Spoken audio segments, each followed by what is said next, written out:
y'all, RoamTownGirl here, and I just spent the last 2 days in Joshua Tree National Park.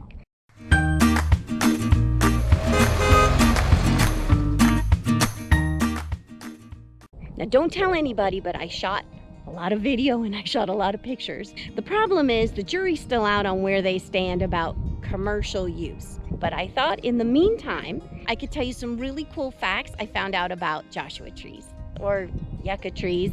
I'm still not sure how to tell them apart. Apparently the way to tell the difference between a Joshua tree and its close relative, the Mojave yucca, has to do with its leaves. It says that the Mojave yucca, it'll have longer, wider, fibrous threads curling along the leaf margins. I don't know what a leaf margin is, do you? But those kind of look curled. What do you think? Ever wonder how the Joshua tree got its name? One story goes that the Mormons named them. And it's because when they came across these plants, they thought it looked like they had outstretched arms. It reminded them of Joshua holding out his arms to guide the Israelites through Canaan. Canaan? A competing story is that much earlier there was a written account of the Joshua tree, although they called it a yucca tree. But that came before the Mormons, so who knows? So it's not actually a tree, by the way. It's considered a type of grass-like flowering plant called a monocot. And up until very recently, Joshua trees were considered part of the lily family.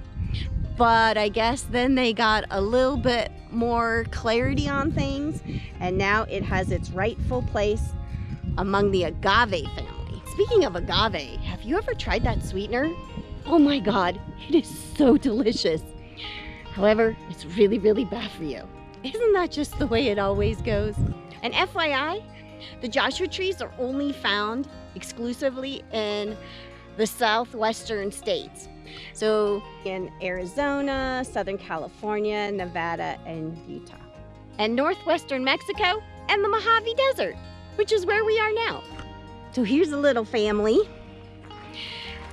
And you know what's cool is they're gonna be together a really long time because they can live up to be 1,000 years old. How about them apples? Hey, look at this. This guy's making friends.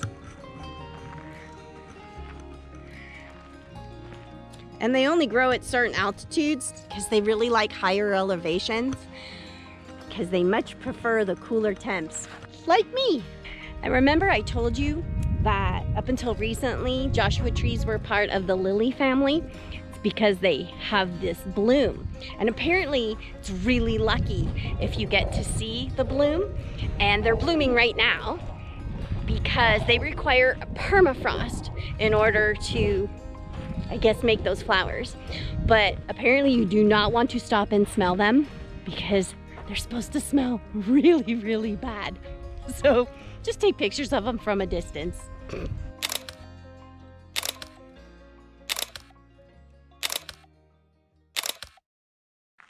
Okay, here's kind of a weird fact. Apparently Joshua trees can clone themselves. Some of their roots can reach really deep underground, like 10 to 30 feet. Because they're looking for water, right? And other roots grow laterally, only like 6 inches.